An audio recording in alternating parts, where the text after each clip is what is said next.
The college football experience, conference championship preview, and FCS playoff preview episode on the Sports Gambling Podcast Network is brought to you by Underdog Fantasy. Underdog is hooking up new customers. Yes, play $5.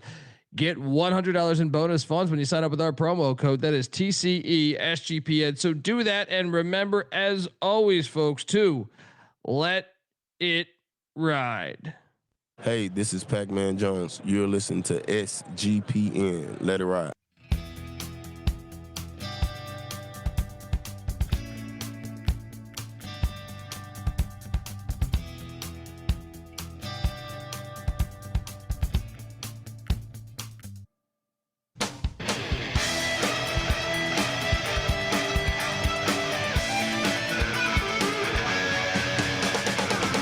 Yes, yes, yes. Woo!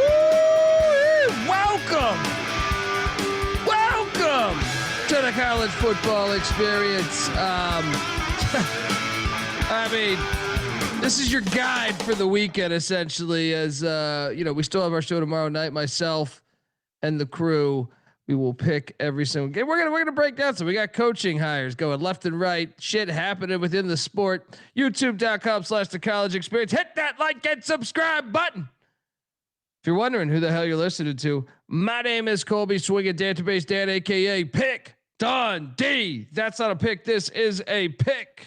He was raised in the land down under, where a man thinks on his feet, speaks with his fists, and lives by his wits. When Dundee happened, he was a superstar. He's the kind of guy that would drink a gallon of gasoline so he could piss in your campfire. You could drop this guy off at the Arctic Circle wearing a pair of bikini underwear without his toothbrush, and tomorrow afternoon he's going to show up at your poolside with $1 million smile and a fistful of pesos. Yes. Shout out to Kevin in the chat. Utah's dropped like 4 spots since the rankings came out, and they won by double digits last week.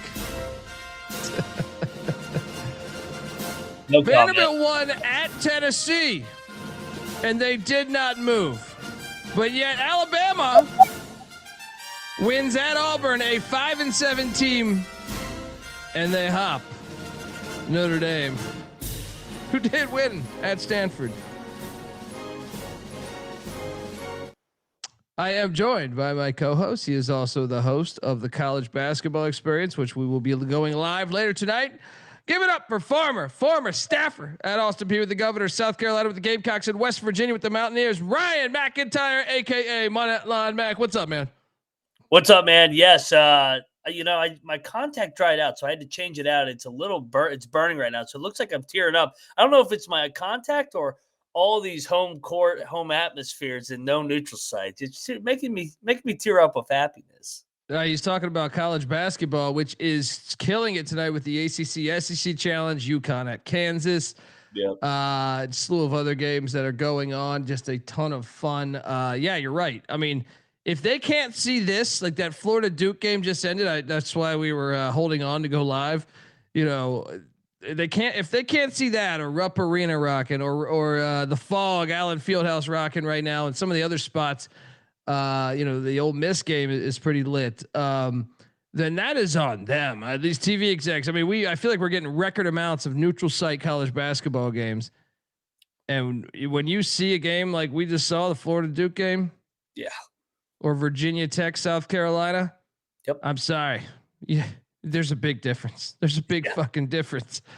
Buddy, we had the playoff rankings. I'm not even gonna. I mean, I was just. Oh, it was awful. It was awful. It's more corrupt. I told you I told you. Like, look, and they put JMU ranked, but don't worry, Virginia's higher ranked. So if Duke beats Virginia, they're gonna hop JMU. Probably. The corruption. I know this fucking sport, man. I know it good. All right, I know it good. I don't know a lot of shit in life, but I know college football, and I know FBS college football, and I know the corruption that goes with it. Shout out to Moisty in the chat saying best show ever for college hoops and pigskin. Appreciate all the laughs and knowledge over the years, guys. Cheers, man. We appreciate you tuning in, man. buddy. We have coaching news I want to get to, but just wanted your quick little reaction of the college football playoffs because oh shit, did I actually close I might have accidentally closed the window when we were doing the intro, but give me 5 seconds. I had the rankings and I might have accidentally closed that window, but it was awful. Yeah, I mean, but you got to expect it, right? I do love Vanderbilt winning at Tennessee by like 3 touchdowns. Stay the same. Alabama wins by 7, had a 4th down conversion against a 5-7 team. They move up. Like it's. I think Alabama has a better resume than Notre Dame, but why weren't they ahead of them 4 weeks ago? Why did they jump them this week? Oh, I know why. Yeah, because they play in the SEC championship, and odds are Georgia's probably going to beat them. They're favored, and it's a rematch, and it's in the Georgia Dome. So they're going to stick to their guns. We will not penalize any team that loses in their conference championship. Okay, so let's keep BYU below Notre Dame so that they can't lose and go below Notre Dame. But if Alabama loses, they're going to stay above Notre Dame. It's so obvious. Like, they're basically saying, BYU, you want in? You got to be Texas Tech in Texas. It's just pathetic, though, because they do this dumb fucking show that I've never watched, right? And they do this thing, and then they get locked. Like, you can't justify this shit. Like, you cannot justify this, and they're trying to make it being like, oh, no, this is what happened. You can't justify Vanderbilt winning the way they did and staying in the same spot. Right? You can't justify Utah's done nothing wrong over the past couple of weeks and they keep falling back. What? Yeah. Why? You know what I mean? Like, Texas wins a home game. Yes, against A&M. Impressive. Vanderbilt won by 3 touchdowns on the road at a ranked team, according to that little ranking last week. Yeah. What else has Vanderbilt got to do? Win by 50? And then how about the Miami thing? Like Miami beats Pitt by more than Notre Dame does. And they stay, and I'm no Miami fan. I'm just saying there's no fucking consistency. There's no logic in the way they do this shit. It's just corruption. It's just corruption. Yeah. The bigger the brand, the more breaks and the more narratives go your way. And yet you'll get idiots that come in here that tune in and say we should never go past 12. Because they just think this is the most honest sport, right? The fact that Georgia played 3 road games all year and BYU played 6 road games, double the amount. And there's other schools too. I mean, but yeah, sure. Yeah. They belong in. They're much more deserving. Shout out to D Bettis giving us $10. How about hey, credit to you. I know you're a Buckeye fan, and that was quite the ass whooping. We talked about that on Sunday night. But yeah, I mean, credit to you. Thanks for the donation, man. And yeah, you won $12K off my wife's FanDuel account last week. There we go. Goddamn, D Bettis. Like we blew the Buckeyes all Sunday. I had to go on an Ohio State fucking podcast last night to talk Buckeyes. How much more Buckeyes you want me to talk? You guys, you got a good ball club, and I'm looking forward to the Indiana game. I think it's going to be a hell of a championship game in Indy this weekend. Outside of it being in that fucking dumb dome. Yeah, we're going to talk about that. I'm going to walk you through the guide to watching football this weekend. But first, we have news. We touched on a lot of the hires on the reaction show that's out there, but we have more since then. So youtube.com/the college experience. Jump on over there, hit that like and subscribe button. Kalani Sitake. Penn State was making an effort to get him. And well, people undervalue. Yeah, they found out that Mormon money, baby. Underrate. And not only does BYU retain Kalani Sitake as their head coach, their former fullback under Lavelle Edwards, but BYU is committing 10 to 15 million of NIL on top of the revenue sharing. This is being reported, and the new deal is supposed to give them $9.5 million a year. or I'm sorry, roughly $9.5 million over or annually over deal, whatever that means. Well, first off, we touched on this before. Why I think the Big 12 will be fine, and why I mean, if as long as we get a bigger playoff, is Texas Tech has ridiculous amounts of money. Mm-hmm. Kansas just got a $300 million donation, and BYU just saying they're going to commit $10 to $15 million of NIL every year on top of revenue sharing. That is a shit ton of money. We knew that BYU was a university that if they ever wanted to turn the faucet on money, I mean, they could be, and you're seeing it in basketball. So, your thoughts on Sitake not taking the Penn State job, because a lot of people thought he was going to take it. So, yeah, I mean, I get the tradition of Penn State, but this is also one of BYU's own. So he said, "Hey, I know we're forking over a good amount of cash for this basketball program, this basketball roster. Throw a little bit my way. Throw 10 mil my way, and I'll stay." He played fullback there in the late 90s. He's one of their own, and it's an easier path to the playoff. It's with this NIL budget, and what have they won? They're 22-3 in the last 2 years. This program, so they've been a perfect fit of this NIL era, and they've been a perfect fit in the Big 12. Yeah, and I knew this. And another thing is, like, he's not an East Coast guy. Like, I kind of thought he'd be like a man without a country at Penn State. Now I know it's a little different now. You can go out and get the players. You got a general manager, shit like that. But I still feel like it's a fish out of water a little bit there. Should Penn State have kept James Franklin? Yes. Who the fuck are they going to end up with? Why did they get Chesney? How did they let UCLA sweep in and get Chesney? Yeah, we're going to talk about that in a second. But Kalani Sitake stays at BYU. Big news for the Cougs this weekend. Who could be? They're the one spot to steal the bid, even though I just still find it hilarious that you can go 11-1 in the regular season and not make the. And people say this is a playoff. You went 11-1 in a power conference, and you're not in the playoff. Ridiculous. 6 road games when other teams are playing 3.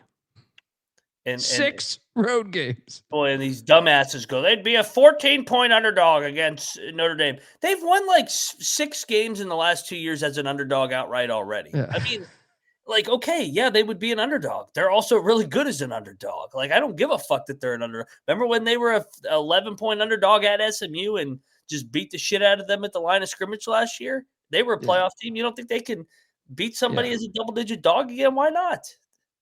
I mean, it's just as much as, I mean, look, I love college football more than anything, but it's just so ridiculous that you have a good amount of people that think it's healthy at 12 with that corruption, even at 4. You know, even it's always been like this. You got to get more teams in. You got to do it because it's so corrupt.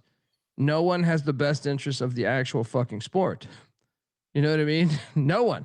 Yeah. So, Kalani Sitake though staying in Provo. Next up, we had I'm hearing this is being reported. This guy's jawline's incredible, by the way. Tosh Lupoi. Oh yeah, I think I might have misspelled his name. I apologize. I thought I spelled it correctly. To Cal, former Cal player. I saw Deshaun Jackson lobbying for him, Jeff MacArthur, and a few other former players lobbying for him. It seems like that's going to get worked out. So that means my man Nick Rolovich, who they should be keeping, even though I don't know. I mean, Lupoi did a good job. He's Oregon's DC. Your thoughts on this hire?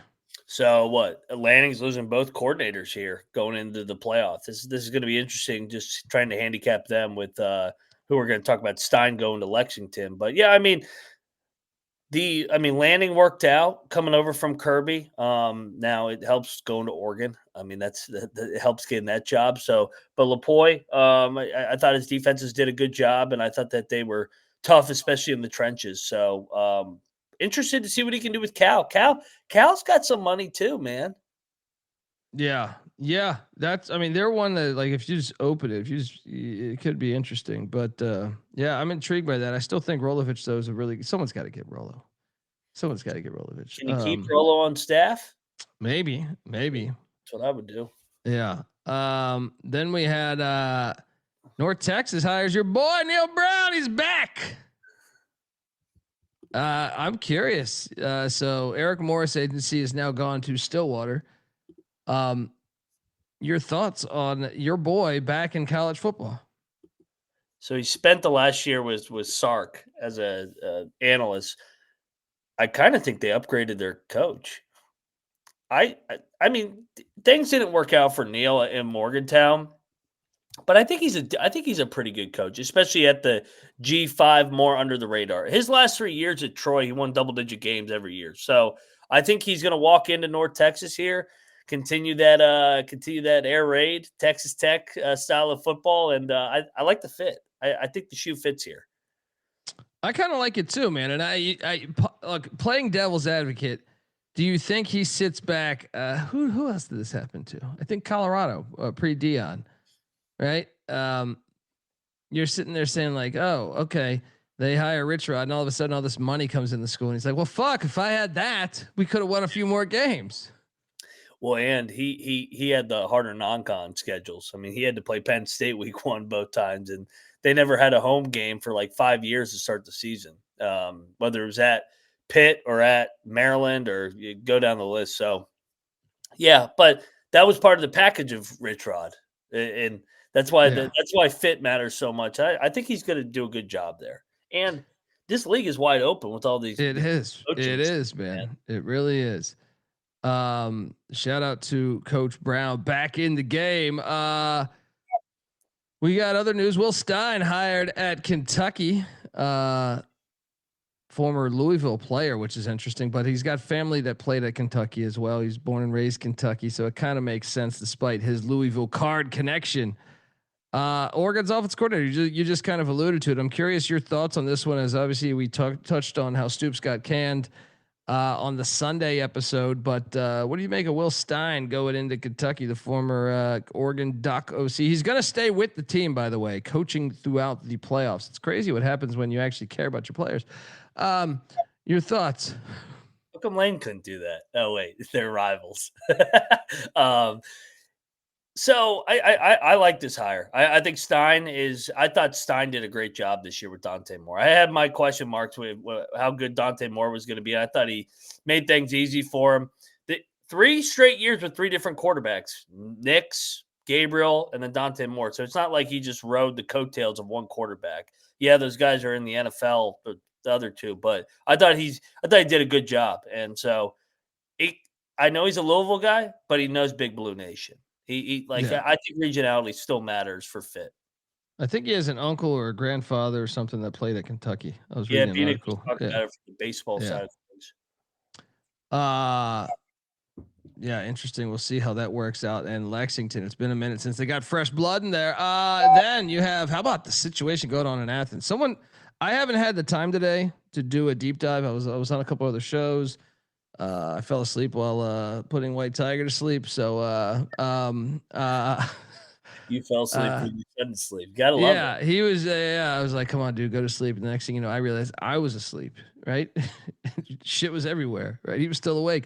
But John Hauser's the interim head coach because Brian Smith is on a paid leave of absence. I originally was reading the tea leaves last night, as it seemed health related, but has there been a breakthrough in this while I've been gone?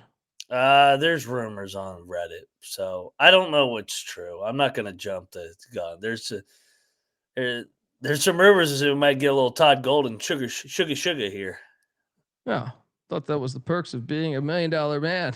That's why I said to Vidic, I said he should go. He should get hired in Florida. They embrace it down there. They win natties once you get a little mud on the turtle.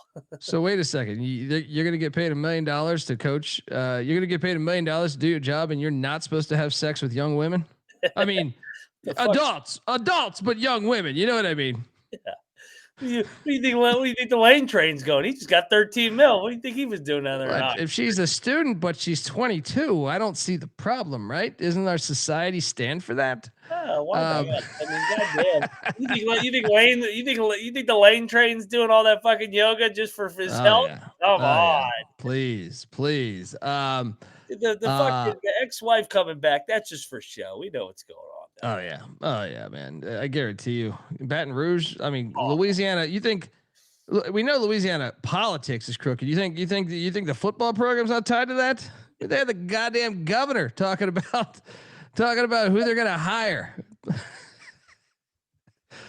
They did say they were going to get the president of the United States to hire him. I like Kiffin. Shoe fits. So John Hauser is the interim head coach. Who knows? I mean, I know Brian Smith lawyered up, so it's always a good wise choice to do.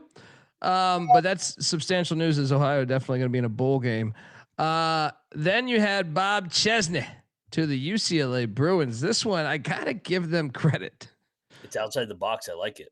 Completely outside the box. I almost think he wouldn't take it. And I was thinking this in my head when they were speculating. I was like, Mac, is this a crazy question? I was actually asking myself, is James Madison a better job than UCLA? Because I was like, JMU, you just consistently win. They're throwing money into the fucking program. I mean, the one thing is he is definitely never been on the West Coast as far as a football coach, but I think the guy I was so Patty C was curious, like when he had hired at JMU. I was like, dude, you're fine. He's a baller. I was a huge Holy Cross football fan during his tenure there, mainly because they called quarterback power about 50 times every game. But I really, Holy Cross doesn't throw a lot of money into their football program, and he took them to 4 FCS playoffs. So I was like, man, this motherfucker can coach. I mean, they beat FBS teams. They went to Buffalo and beat them. I think they beat, was it UConn? They beat, I think, 2 FBS teams. Didn't they beat BC one year? Maybe that was no. They should have beat BC. Sluka stepped out of bounds. He looked back on like an 80-yard touchdown run and stepped out of bounds, and they should have won that game. But he's a very good football coach. And if you haven't, I mean, obviously JMU, it's hard to tell because the last 4 or 5 JMU coaches have all been awesome. From Mickey Matthews to Everett Withers to Mike Houston at JMU, they've all killed it, to Cignetti and Chesney. But I'm curious your thoughts on this one, because I was a little surprised he took it. Yeah, it is hard to say no to like a UCLA though. I know it's not basketball, but like I think he sees what Cignetti did, and they must have some financial commitments tied up with this, because if not, I mean, then it's a dead zone job, because it's already a hard enough job without the money situation. But yeah, I think he's a really good coach. I think he'll get him to. I think he can do what Jim Moore did there. I think he consistently can have them in a bowl game. There's enough players in California that I think they can consistently do a good enough job, and then I think he can evaluate in the portal as well. What's interesting though is like Jim Moore was a California guy. I mean, I know he played at Washington, but I believe his dad coached at Occidental, and he grew up in like, I think for the most part, I mean, I guess it depends his age, but I know he lived in Eagle Rock, California at one point, because we had him on the show. We were talking about Eagle Rock. The most successful coaches now, Chip Kelly was, I guess, decently successful at UCLA, but some of their other ones like Jim Mora, like Terry Donahue, and like Dick Vermeil, they're all California boys. So you wonder, or at some point we're California boys. You wonder, it's a different day and age than obviously all those other tenures, but it is intriguing to think. I guess Bob Toledo would be one that maybe is not a California guy, but anyway, Bob Chesney to UCLA. I kind of like it, man. I kind of like it. Yeah. Hey, like I said, I think they can be a 7-8 win team. They're not going to duplicate what Cignetti's been able to do. I mean, that's unreasonable. And Cignetti was a perfect storm, especially taking over his JMU guys. It'll be interesting to see how many JMU guys go with Chesney now. That's the blueprint. Yeah, I mean, they got some good. I mean, honestly, I would lay 10 with them against maybe more against UCLA this year. Folks, want to tell you that you are listening to the College Football Experience, part of the Sports Gambling Podcast Network. And this is the last week of our merch sale. So jump over there. It's your last chance to get a Pick Dundee t-shirt at a reduced rate that is 25% off. That and everything else is 25% off until the end of the week with the promo code HOLIDAY. We're also brought to you by Novig. Novig is America's #1 sports prediction market. With Novig, you're getting the best prices because they're an exchange. Novig's available in 35 plus different states. So download the Novig app and get $50 when you spend $5 if you use our promo code. That is SGPN. So get in on the action with Novig, promo code SGPN. And we're also brought to you by Underdog Fantasy. Look, Underdog is your home for pick'em entries where you can win up to 5,000 times the amount of money you enter. So jump on over there. And Underdog's got a brand new offer for new customers. Play just $5, get $100 in bonus funds when you sign up with our promo code. That is TCESGPN. So do that. And remember, as always, folks, to let it ride. There you go. Shout out to Nick. He got the Pick Dundee t-shirt. D Bettis says, where's CJ? CJ's on the Wednesday night show. So we will be talking Wednesday night. In fact, every single FBS game we touch on today, because I have the guide, the blueprint. I'm not going to ask for your pick, Mac. Don't give your pick. I'm not going to give my pick. But I am just curious because we're just going to mapping out the weekend, man. We're just mapping out the weekend. But let's do just that, because on Friday we get a rematch of the Conference USA Championship. Kennesaw State, Jackson. I'm sorry, we get a rematch in the Conference USA Championship. These teams played just like 2 weeks ago. I was about to say, and it was I believe a single digit game. I believe Kennesaw lost on they lost 25 or 35-26. But it was kind of a fascinating game because I believe there was like was it a block punt for a touchdown? What was it? I'm trying to remember what it was. There was definitely a defensive touchdown in this game or something that I remember watching and thinking maybe it was a kick return for a touchdown. Either way, they picked off Amari Odom 3 times. Kick return. Okay, there we go. Shout out to the real kick return and not that NFL bullshit. All right, we play football on college level, not some European shit.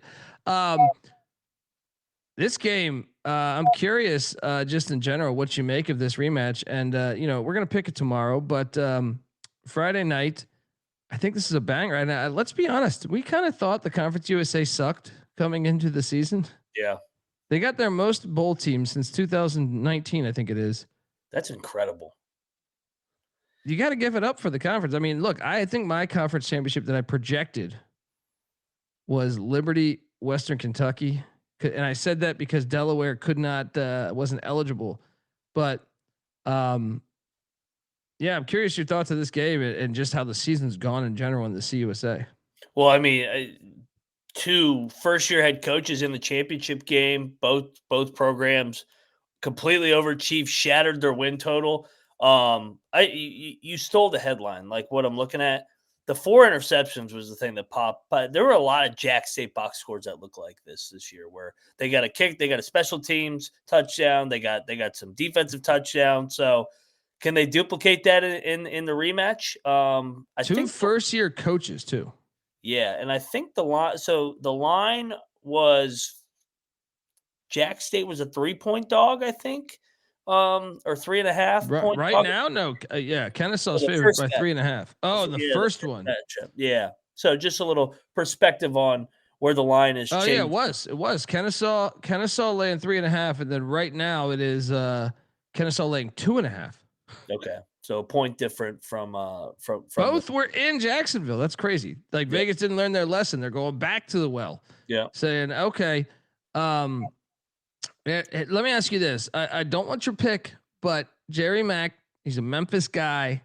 1 year at Kennesaw. There's speculation that Memphis is going to be talking to Jerry Mack. Is that, or could that be a distraction for the Kennesaw State Owls? Could be, but like I feel like that's like almost normal now. I don't even know what a distraction is anymore. Feels like everybody's fucking going on to a new job. I mean, we're gonna touch on the next one. You got the fucking Florida Gators taking on Oklahoma State Cowboys in the AAC championship. It's hilarious. That is hilarious. I don't know. Maybe a little bit, but we'll see. I mean, you got UCLA taking on Troy here in the next one. Yeah, actually, I wanted to check right now. Jacksonville, Alabama weather. Let's just do a quick weather check. They're calling for rain, 49 degrees and rain. Okay. So once again, by the way, shout out to the group of 5 for the most part that plays outdoor on campus games. That's the way you should do it. And who's the one league that doesn't? Yeah. It's mind-boggling that they're the league that doesn't play outside.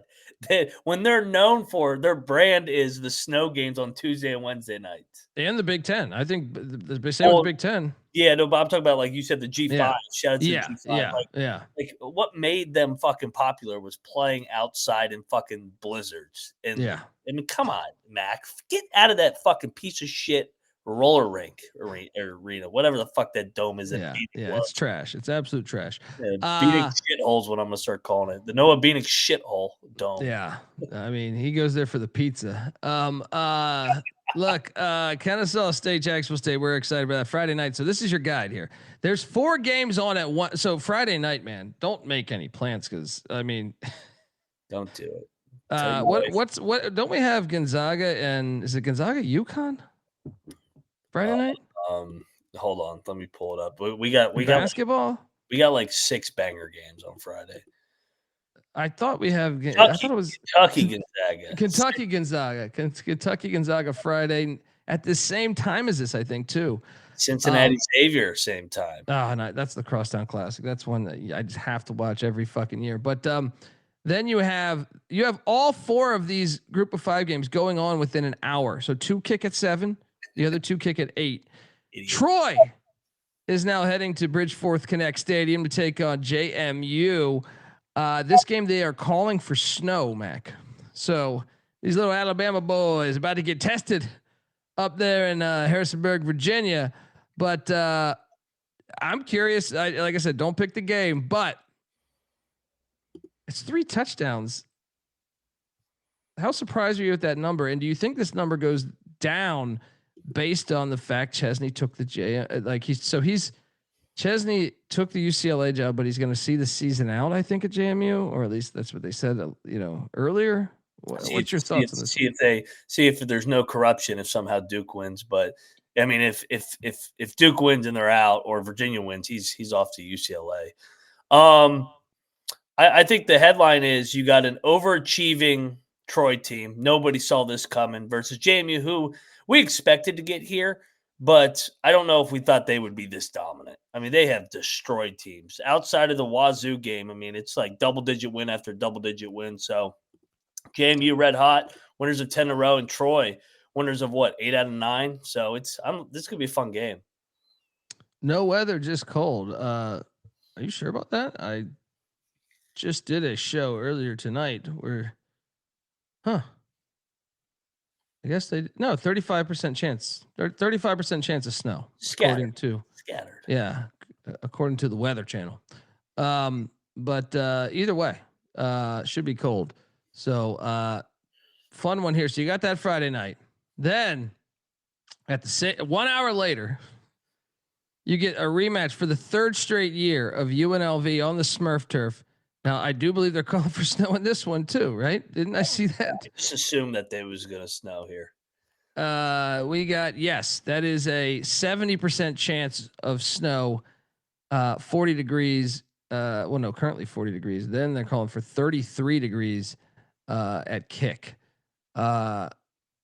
Boise, Madison's gonna. That was the big news for me. I was thinking I might have to take UNLV if Madison did not play, but he is going to play, so that makes the capping situation a little different. And the fact they ran for 300 yards against him last time. UNLV to the playoffs. People say there's still a path. Moneyline Mac. I'm curious your thought. This is another rematch. We had this game, I think in mid-October. Yeah. Boise State had 600 yards of offense against UNLV, but we have some dedicated UNLV listeners that say they're going to win this thing up there on that Smurf turf, even though they've lost like 17 games in like 30 years there. Don't pick the game, but curious your thoughts on the matchup. Oh boy, I wonder who I'm going to be on. I mean, like you said, Boise has had UNLV's number. Now, Vegas was terrible before Odom got there, but still, even with Odom, they've beaten them 4 straight times. Margin of victory has been double digits most of the time, outside of one meeting, the one out in Vegas last year, I think on a Friday night. So, yeah, I mean it's the Smurf turf. So can Vegas finally pull through here? In fairness to Mullen, he wasn't there for the championship last year, so he got to see the Smurf turf this year when they went there. That line was 13. Now it's down to 4. 4.5. I'm seeing currently. Wow. So I mean, that was mid-October. Yeah, and there, I've heard Memphis maybe be interested in Dan Mullen. It's another one that could be intriguing. Shit. At this rate, fucking Penn State is going to hire fucking Dan Mullen. Yeah, shit. I mean, he's a Pennsylvania guy. They probably should. Yeah, so that's going on at the same time as this one right here, which based on the college football playoff rankings today, as phony as they may be, they're saying the winner of this game is in the playoffs.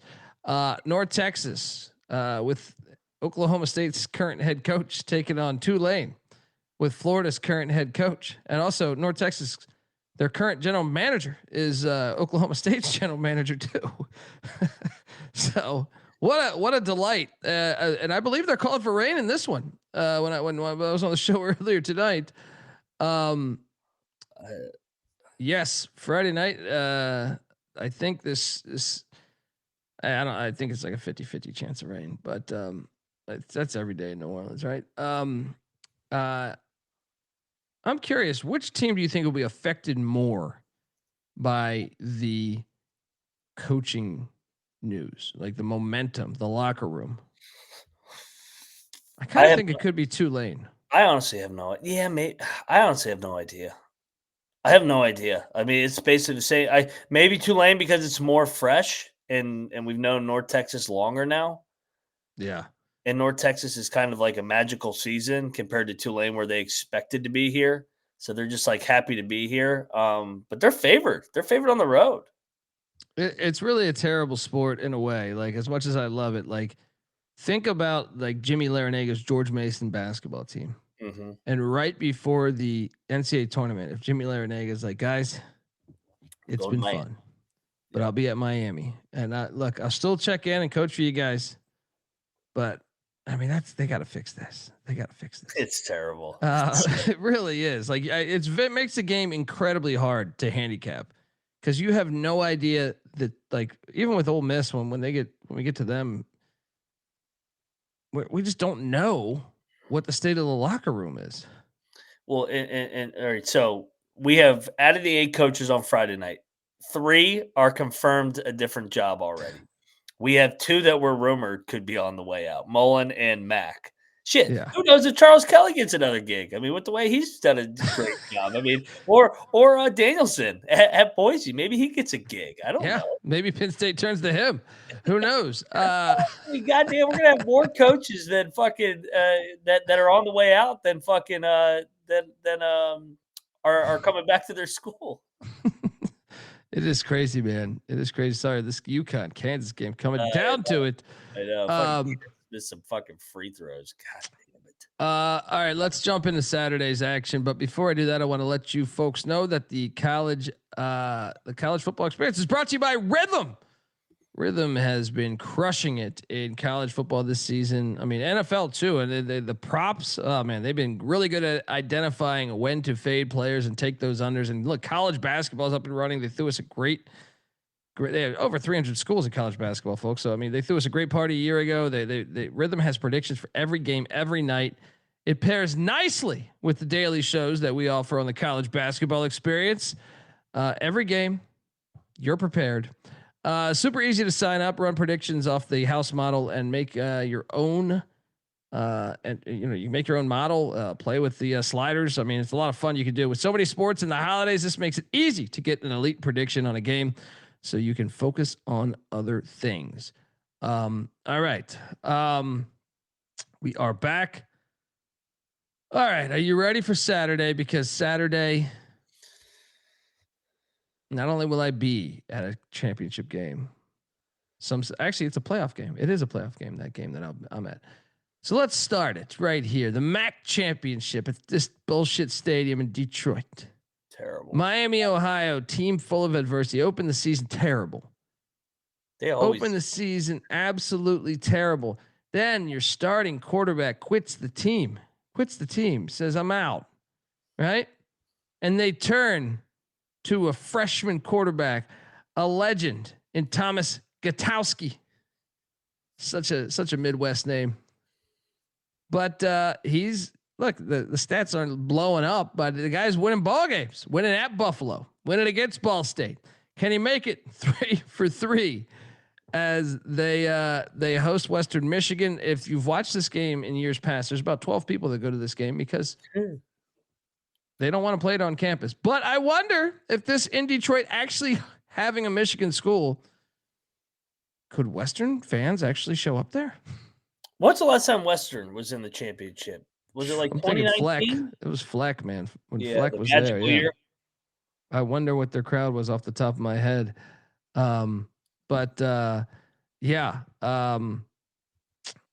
This is and look, they played earlier this year. Miami, Ohio stuck it to them, so it's a revenge spot. But man, Miami, Ohio's defense has been so good. Makes you wonder. We will answer this game tomorrow, but your take on the game? Yeah. So the rematch of what was it, mid-October or end of October, where Miami of Ohio won 26-17, and so another rematch here. Just kind of looking at the box score. I mean, there wasn't a big turnover discrepancy like that one that Kennesaw and Jack State, but yeah, it was the first game of the freshman quarterback. So can they continue the momentum? Can Miami of Ohio get revenge from last year? Because they got absolutely destroyed in this game against the Bobcats.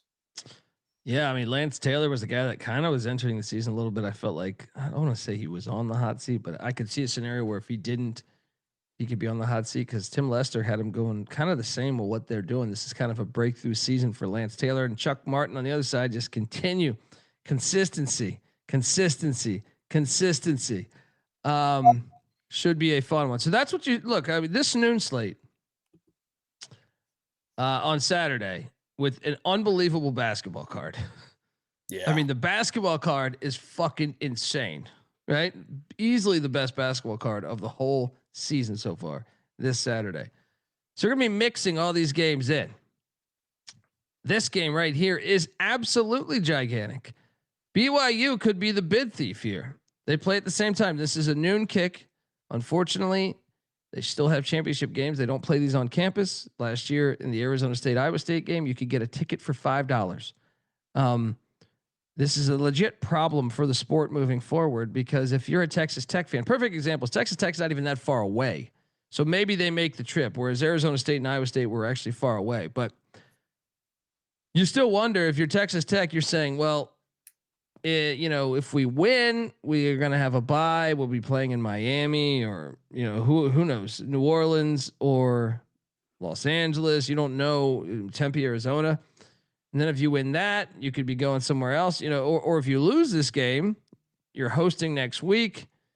If you're a fan outside of Lubbock, you're like, well, I got to go back to Lubbock. And then we have 3 more games potentially. I think we could win the national championship. So, I mean, it puts fans in a tough spot. I'm curious, what do you think the chances are? I'm not going to ask your pick, of course, because that's tomorrow night. But what do you think the chances are? It's hard to beat a team twice, they say. Yeah. What do you think the chances are that Kalani Sitake announcing he's coming back? They got a ton of money coming into the school.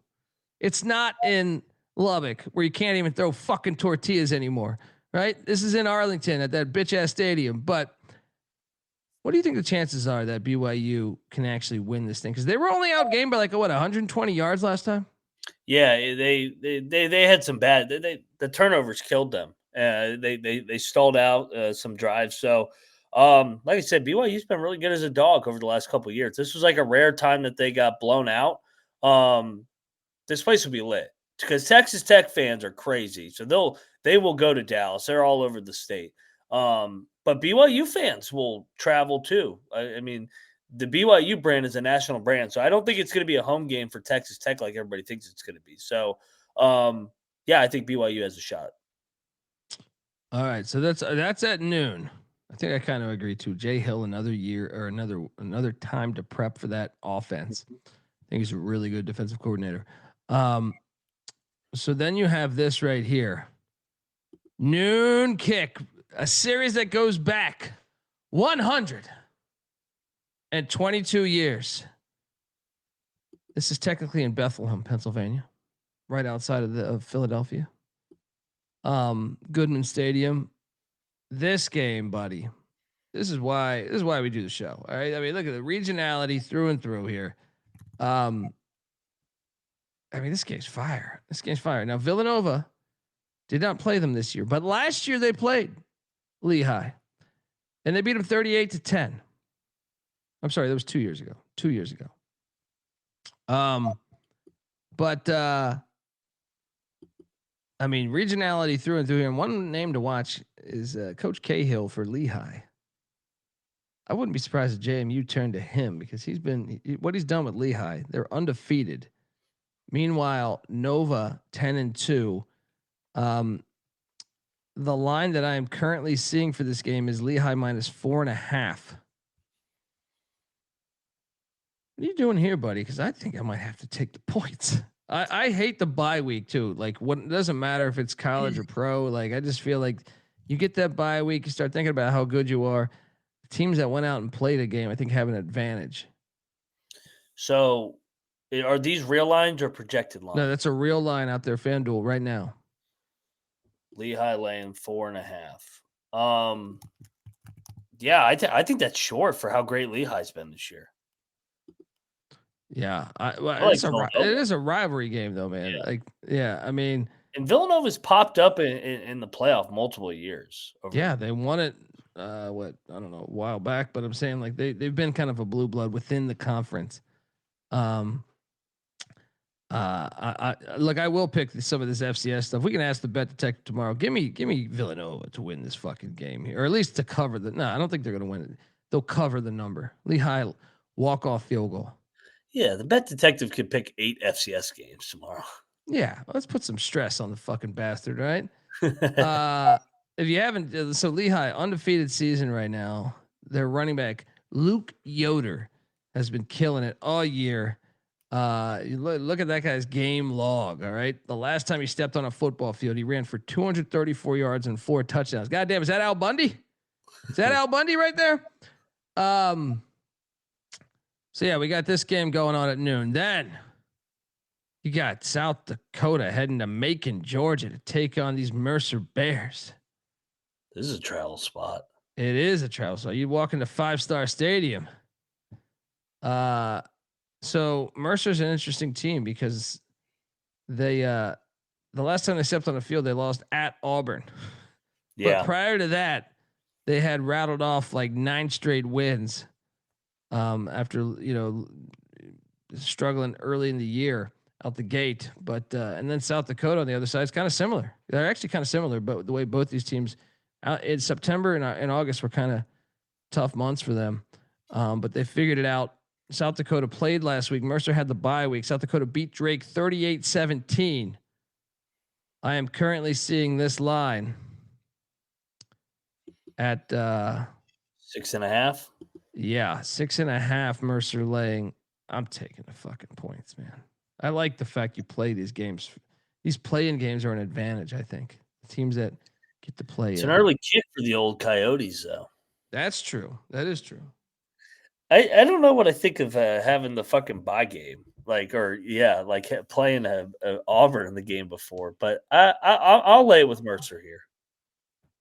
Going with the Bears. So that's going on this is all at noon, buddy. Frostburg State cuts-down. You thought you were going to get out of this? D2 college football playoffs. Oh boy. If you guys didn't catch it last week, Frostburg State knocked off California, Pennsylvania, Perry Kemp's alma mater, 23-21. All right. And yeah, Frostburg stuck it to Johnson C. Smith, 21-7. If you're this is round 3 as they prepare for Cuts-down, Andre Reed's alma mater. They stuck it to Assumption. No assumptions were made there as they won 56-19. And then they took it to Bentley the game before, 52-0. Cuts-down, the 1 seed in the D2 playoffs, has been in fuck you mode. We don't have a line. But I mean, this is Maryland, Pennsylvania. This is a border battle, to quote Patty C. I'm I've been to a Frostburg State game, so I'm all over Frostburg. See me on cut. Give me the 21.5. You know, I'm familiar with Frostburg. It's an hour away from Morgantown, right off I-68. Give me Frostburg. Oh yeah. Let's go. We're used to the cold weather this time of year. Yes, there we go. Marcus says Frostburg upset. Keep the magic going. Where's Virgil in the chat when you need him? Because John Carroll is taking on Mountain Union in Alliance, Ohio, in a rivalry game that goes back 105 years. D3 college football playoffs, noon Saturday. And if you didn't catch what happened here, well, Mountain Union's Mountain Union. They won 49-7 against Muhlenberg last weekend, but Muhlenberg had beat Union New York by 8 points, actually, in the opening round of the playoffs. So they were the red hot Muhlenberg team. They cooled them off with a 49-7 win. Now on the other side of things, John Carroll stuck it to Randolph-Macon 35-6 in the snow. I mean, that was so amazing last week. There was like 30 fucking snow games on, playoff football. Let's go. It's a rivalry game, but let me tell you something. I'm not dumb enough to get in front of this John Carroll train. Mountain Union is a goddamn wagon. I'm setting this line at 26.5, and I'm going to lay it with Mountain Union. What are you doing here, buddy? Yeah, it's hard to fade Mountain Union. They're fucking a wagon. Yeah, I'll lay it. It's a big number, but I'll lay it. Yeah, I mean, come on, let's go. But you got this going on at noon. Tune in, folks. ESPN Plus got it all. How about this Battle of Maryland? Salisbury State heading down to Baltimore. Take on John Hopkins. God damn it, they'll give you a goddamn new hip. What? No problem, right? You break your hip in the game? No problem. John Hopkins got you covered. The series goes back to 1975. Now, this one quite fascinating. John Hopkins, obviously magical season a year ago. I know we all remember that one where they went deep into the playoffs before they ran into Mountain Union. But this is one where you look at what John Hopkins did. They had the bye week. Springfield took down Cortland, and Springfield came in. Thought they were going to fuck around with this John Hopkins team, but no. John Hopkins beat him 34-14. On the other side, Salisbury had the bye as well. They end up getting Endicott. They only won by 7. A little sleepy spot sets up a rivalry game for Baltimore. Hopkins will be the favorite here, but not by much. Curious what you're doing here. Yeah, give me Salisbury. Give me Salisbury. It's short throw. Yeah, I mean Hopkins with their goddamn doctors. All these fucking doctors playing football. Saving lives and shit. What do you want to do? Save lives? Fuck you. Give me Salisbury as well in a regional battle. All right. Great game here. This is all at noon, guys. I'm just giving you how to Eastern playing Susquehanna, the Riverhawks in Sellis Grove, Pennsylvania. You don't fade these Eastern Eagles, do you? I mean, Susquehanna though has been a wagon. I remember them in the playoffs last year. This is one that's interesting, Mac, because Susquehanna, they took down Washington and Jeff 38-32 in the opener. Then Christopher Newport favored, no problem, 42-28. They stick it to Newport. That's what they get. That's what they get for being a sober campus. And Eastern, who had the bye week, so Eastern, the team is the favorite here. They beat Franklin and Marshall. We know them very well. Yeah. 28-24. Frank's a great guy, but your thoughts on this one here? Cause this is in Sellis Grove, Pennsylvania. You walk into Susquehanna, you're going to get a loss in my opinion. Yeah. I'm on the Riverhawks. Riverhawks, baby. Let's go. I don't have much else. Yeah. On YouTube. Yeah. I am mispronouncing. It's what I do. Susquehanna. All right. Hilarious. Next up, you have how about this one? Illinois State going to the Fargo Dome, that filthy Fargo Dome, take on North Dakota State. Illinois State went down to Hammond, Louisiana, stuck it to Southeast Louisiana at Strawberry Stadium. Now they're coming up to the Fargo Dome. They were dogs. Oh no, they weren't. They were short favorites, but still. They're catching 23.5 at the Fargo Dome. Are you getting in front of this train? I think I am, man. I mean, they went to South Dakota State and won. They went to South Dakota and won. So, yeah, they lost the regular season matchup 33-16 at home. I think that they could stay within this number. Yeah, I'm going to fade you. And I'm going to North Dakota State's it's like Mount Union at this point. Don't get in front of the train. You're going to win by 20. Don't get in front of the train. Then you have also North Dakota heading to Stephenville, Texas. This game's awesome. North Dakota, remember they probably should have knocked off Kansas State this year in Manhattan. Yeah. They are heading to Stephenville, Texas, take on Tarleton State. Tarleton State's laid 6.5. The over under at 59.5. What are you doing here? Is this line short? I think I think they know North Dakota's legit. Even though they have losses, like this is a North Dakota team, like I said, they've had some tough losses, but they're pretty damn good. Yeah. I mean, yeah, to your point, they have 5 losses all by 1 score. I think they're battle tested. I'm going to take these Hawks. I know it's tough going down there to Texas, but this is Tarleton's first time really having the target on their back too. Yeah. Yeah. I think I'm with you here. Give me the Fighting Sioux. Plus the 6.5. Sprinkle that money line. All right. So at that same time. Oh yeah. In Big Rapids, Michigan. If you didn't catch Fair State, first off, their starting quarterback is in the college football fucking playoffs right now from a season ago. Yeah. Lane Kiffin's watching this game. I can guarantee it. Maybe you pay attention to Fair State football because they should be FCS. Minnesota State, the Mavericks, are heading into Big Rapids, Michigan. Beautiful snowstorm a week ago for both these teams. This is a fire game, man. This is one you got to tune into. All right. I got Fair State laying 9.5. What are you doing here? I'll lay it with Fair State. They're a wagon. They are a wagon. Some say they're the best school in the state of Michigan. They probably would make the college football playoff if they were in the Division I. I can tell you this: their offense is better than the Wolverines. All right. Yeah, they fuck Michigan up. Yeah, let's go. Beanick, put Fair State on the schedule, you pussies. Next up, we have Newberry. Going to Albany, Georgia, to take on these Golden Rams. I believe we have a song for them because look, Newberry shocked the world already.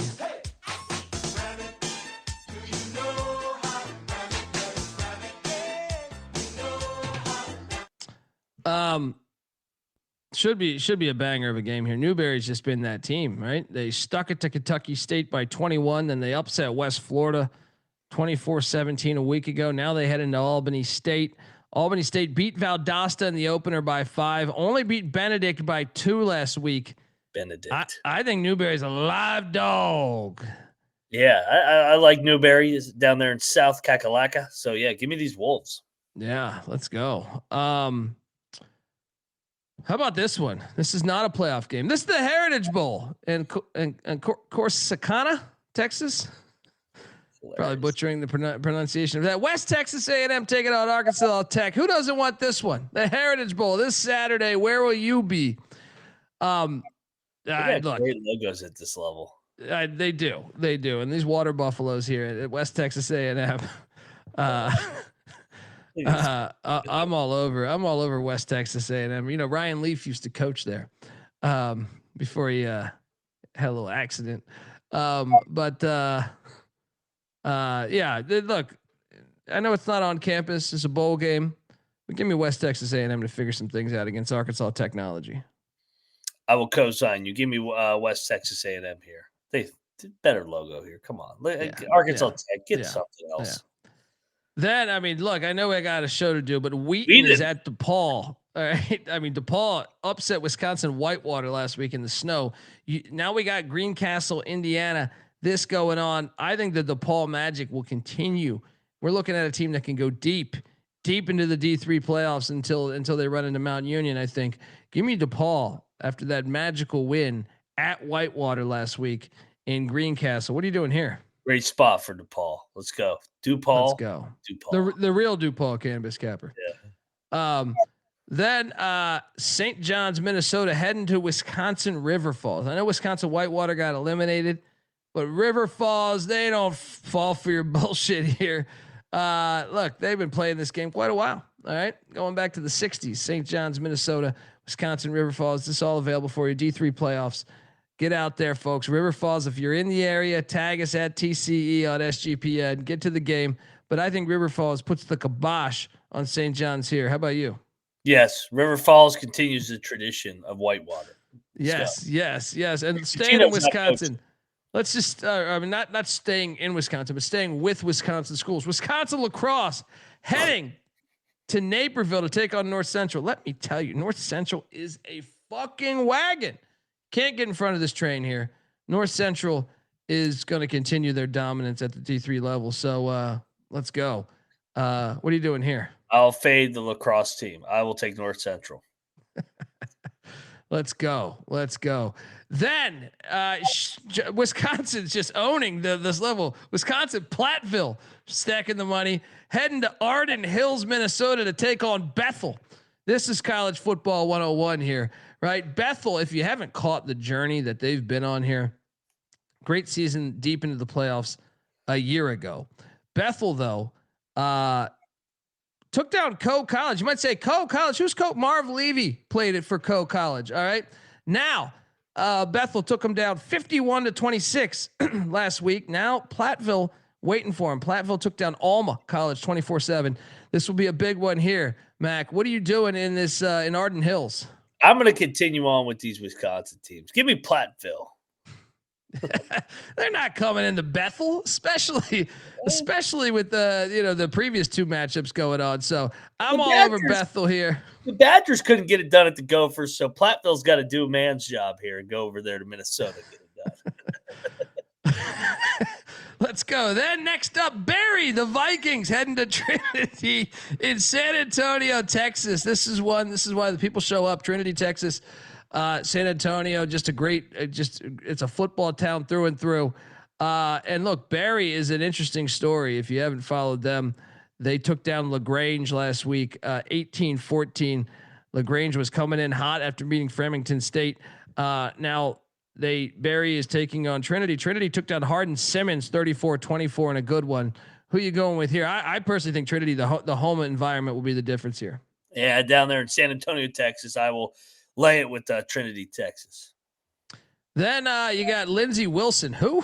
Taking on, is that the broad? Is that girl you met at the rave? Right? In Des Moines, taking on Grandview. If you're in Des Moines, go watch some playoff football because Iowa State and Iowa, their season's over. But college football lives on in Des Moines. NAIA football, Grandview's been a wagon. I'm not fading Grandview. What are you doing here? I am setting this one to the bet detective. This is the one he needs to be prepared for. Is he going to take Lindsay or that Grandview? I will take Grandview. Grandview's a wagon. They had a deep run last season. A great story. Lindsey Wilson, the newcomer to the party with their little sword there. So yeah, you got to fade the rave here. Take Grandview. Green played flip cup with Lindsey Wilson. Grandview will get this done. NAIA football. It don't stop because Marion is heading to Fort Lauderdale, taking on Kaiser Permanente. Right? Look, Kaiser's a wagon. Marion, it's been a fun story, but you're not Marion Butts. Kaiser will dominate this game and move along to the championship. What are you doing here? Let's take Kaiser. I can't fade that Marion logo. Give me Marion. Let's go. Yeah, pretty fire. You got that knight going up against with the sword going up. YouTube.com/the college experience. Jump on over there. Then don't forget, we got the SWAC. This is all chronologically time out your day. Saturday is football. Prairie View take it on Jackson State SWAC championship. Fire game at Mississippi Veterans Memorial Stadium. If you haven't seen this fucking stadium, it's classic. Everyone's played the Johnny U, Archie Manning. This is a great fucking place to catch a football game. Prairie View though, Tremaine Jackson coming in from Valdosta State, great first season.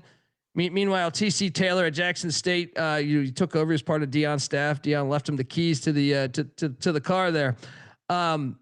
Jackson, this is the home game for Jackson State, so this place should be lit. But I am saying Prairie View is going to pull off the upset against Jackson State. Are you with me, Mac? The dog is always live in this matchup. They're getting 7.5 plus Yeah, 235 on the money line. Let's go.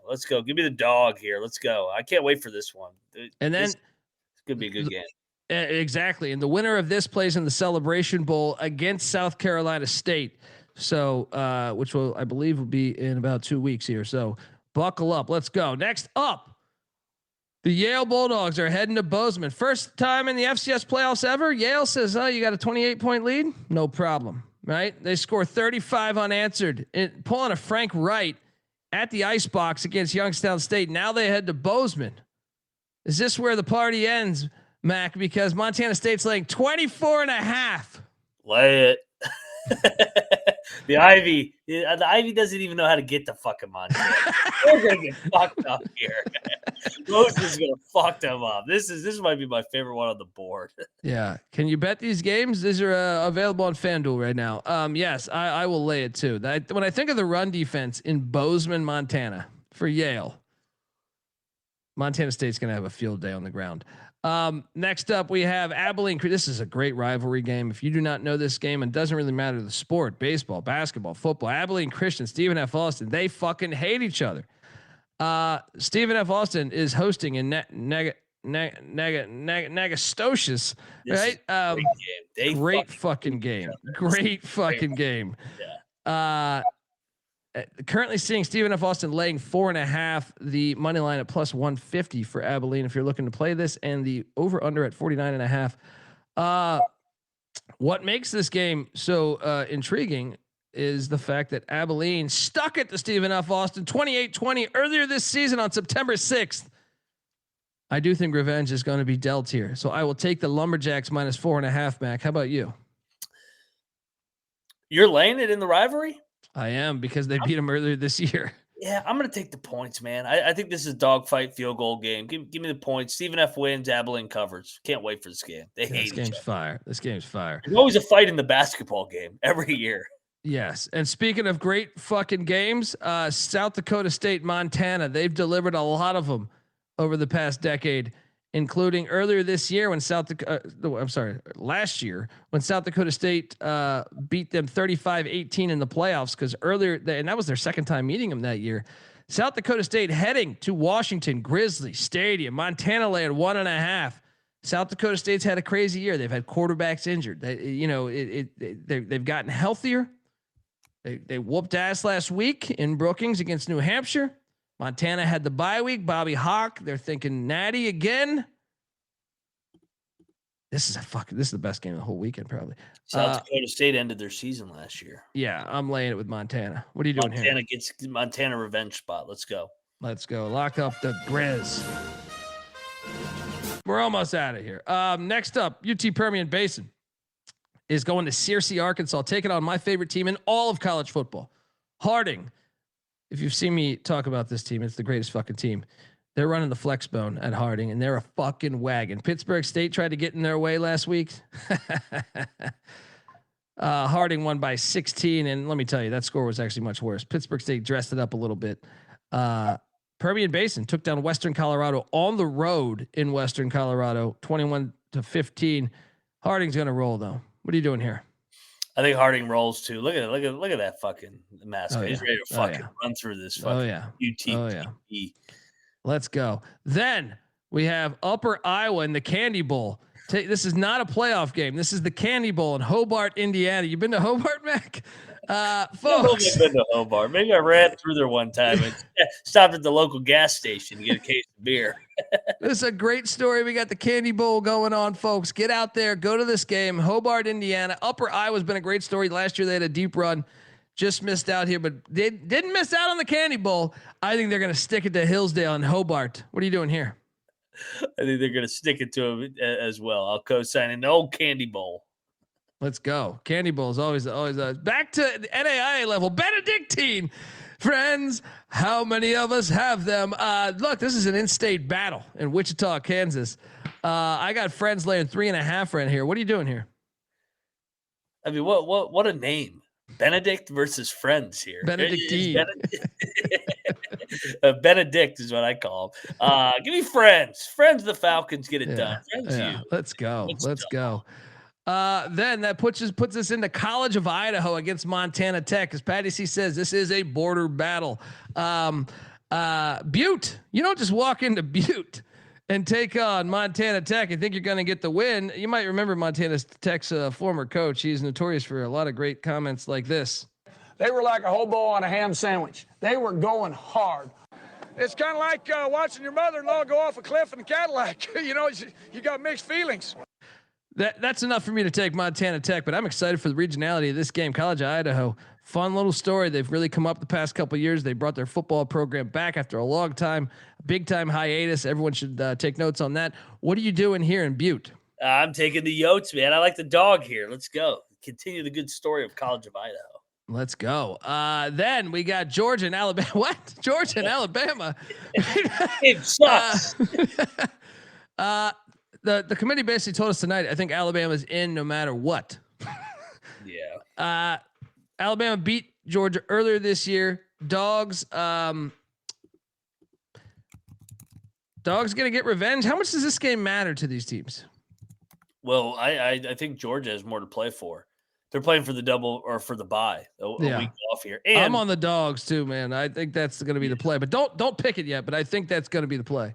Well, and what about Kirby? 1-7 versus Alabama, even with, I mean, they won in Athens earlier this year. This is kind of ironically though. I think Georgia fans would trade the 7 losses for the 1 win because they won the Natty over Alabama. Yeah.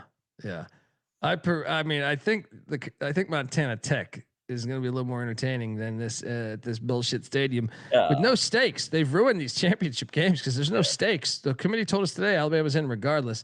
So then you got the nightcap. You got Ohio State, Indiana. Why would you play any of your starters here? This game means nothing. Yeah. This game sucks. What's that, sir? That's nothing. That's nothing, sir. This is the worst of all the games. Why would you even go? I don't even understand unless they gave you free tickets and a slice of pussy. I don't even understand why you would go to this, right? I mean, it's at Lucas Oil. Why go to it? Anyway, do you think the motivation is with Indiana just because they've never been here, and it's in their home state, and they get probably Buckeyes? I mean, how much do the Buckeyes really give a shit about this game? Why would you even imagine though? You play Fernando Mendoza or Elijah Surratt, who's been injured all year.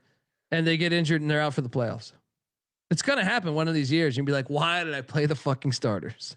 Yeah, this game sucks. And it's in a dome. Fuck this game. Yeah, it's terrible. I'm not watching this game. I'm watching college hoops over this bullshit. This game is not terrible. And I will be at this game. Very excited to be at this game. This is a playoff game. This is your playoff game this week. Virginia, Duke. Check out the picks tomorrow. But I can't wait for this one, man. And they're calling for rain. Let's go. This is it. I mean, this is the game of the weekend. And they just played. They just played what, 2 weeks ago, right? Yeah, and Duke was laying 5.5. So we've swung now 8-9 points here. Virginia beat the shit out of them. This actually was not a box score that Duke won. Usually Duke wins the box score and just loses. This was one they kind of got their ass kicked. Virginia 550 yards of offense. So can Virginia complete the season sweep and actually get to the playoff? I can't believe UVA is 1 game away from the playoff. Oh man, what could go wrong? Or will Duke win and JMU get in? Or will Let's Duke go. win and then it'll magically become Virginia's a quality win, even though everybody shits on them all year. I think if Duke wins, they're in. I think if I don't think there's a path for JMU, but final game on the slate out there in Davis, California, Rhode Island, the Rams, great story, looking to pick up a huge win in Davis. This line is for real. It's out there, and Davis is laying 5.5 against Tim Plow and company. Or I'm sorry, with Tim Plow and company. He's the head coach of the Aggies. I'm all over Davis, man. This is a far fucking trip. Does it feel like a trap though that it's not 7 or 8? Like I thought this would be like north of a touchdown. Yeah. I mean, a little trappy, but Rhode Island barely got past Central Connecticut State, man. Yeah, but also I don't know how trappy FCS lines are because they're not heavily bet. Yeah. So. This is a nice regional matchup, says Matola. This is a long trip and a late kick. This is national TV, 10 o'clock, everybody. Set your fucking timer. I'm on Davis. Folks, check out the Sports Gambling Podcast because I got to go over there and talk football right now. Give Moneyline Mac a follow on. Give Moneyline Mac a follow on Twitter at Moneyline_Mac. I'm on Twitter at DColby. The College Football Experience on Twitter at TCE on SGPN. Till next time, folks. This is, which is tomorrow, all of our picks, myself, the Bet Detective, Moneyline McIntyre, all tomorrow. Till next time, this is the College Football Experience. You better start thinking about yours. And we out of here. Run and shoot. We can really run and shoot. And the whole team's looking and the whole world's looking with the cameras. Run and shoot. We can really run and shoot. Does anyone watch football here? I'm watching Benedictine and Friends, buddy. It's a new show out in Wichita, Kansas. Go check it out, buddy. No, Lindsay.